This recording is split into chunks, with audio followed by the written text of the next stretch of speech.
In a quarter of a century of devolved government in Scotland, no law passed by its parliament has been blocked by its UK counterpart. Until now, Scotland's gender recognition bill has been stopped in its tracks, prompting fury from Scotland's First Minister. Nicola Sturgeon called it a full-frontal attack on Scottish democracy. Tell them.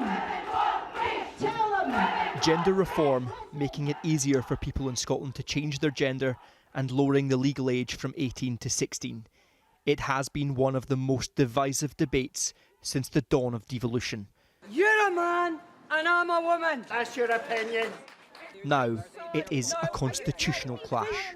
Just weeks after the Scottish Parliament voted overwhelmingly to pass the Gender Reform Act, the UK government is legally trying to block it. The Scottish Secretary said in a statement, "I've not taken this decision lightly. The bill would have a significant impact on, amongst other things, GB-wide equalities matters in Scotland, England and Wales."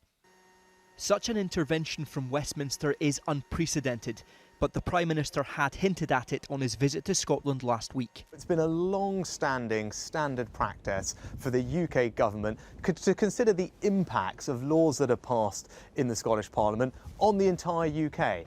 But Nicola Sturgeon has called it a full-frontal attack on Scottish democracy, with a human cost. In my view, it will be quite simply a political decision, and I think it will be using trans people, already one of the most vulnerable, stigmatised groups in our society, as a political weapon, and I think that will be unconscionable and indefensible and really quite disgraceful.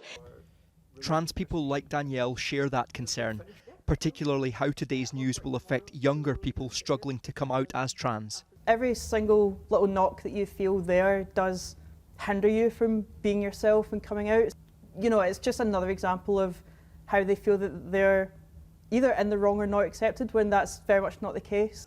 This law was supposed to speed up the process for people in Scotland changing their gender.